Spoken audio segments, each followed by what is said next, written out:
Hi there, and welcome back to another episode of Sitting in a Car. I'm Sarah Sproul, and I sit in a car and answer parents' questions about sex. We are all in the business of raising confident and caring young people who respect themselves and the people around them, right? So the question for this week comes from a parent at one of my parent workshops. How do I discuss masturbation with my son so that he is not ashamed? Excellent question. And what I love about this question is this parent wants to make sure that she is fostering a shame-free attitude to her son's body, that he feels like it's not something to be ashamed of, because the things that we are ashamed of about ourselves are the things that people can control us with and make us small.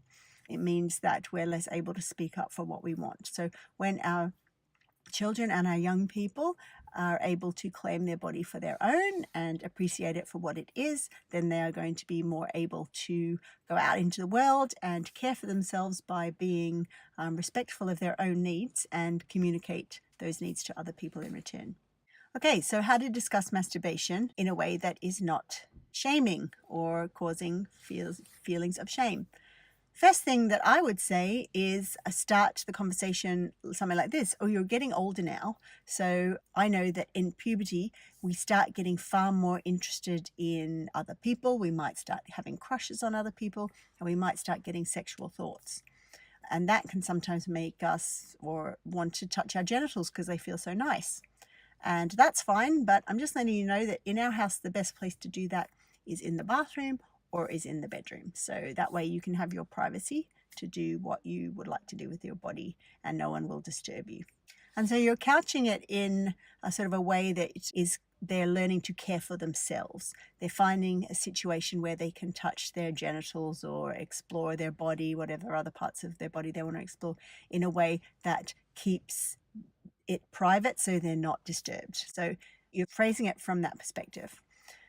I mean, the other point about masturbation and making sure that masturbation is done privately is that we need to take into account the feelings of other people. You might want to say, just because you enjoy touching your body doesn't mean that everyone wants to see you do that. It's a really good thing that you do that, but it's better to just do that somewhere where someone isn't going to bother you, because we all have the right to not see people doing sexual acts.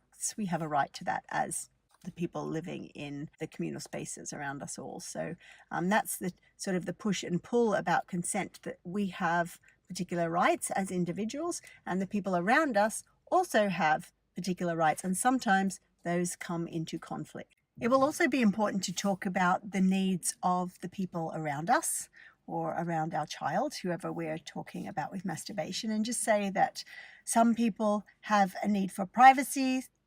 They don't want to see other people touching their genitals, which is perfectly fine. We know that touching your genitals is an important part of learning about our body and caring for ourselves and working out what feels nice for ourselves, but no one else has to see that. We all have different feelings about that sort of thing. So you keep it private, and that looks after everyone else as well. The final thing I specifically actually used this next point with my children was to talk about the practical benefits of masturbation. Now remember that for young children, because you haven't said how old your son is, but for young children, touching the genitals is not necessarily masturbation. It's just exploration of our body, which is perfectly fine. So any sort of genital exploration or masturbation can be useful for things like managing stress or trying to go to sleep.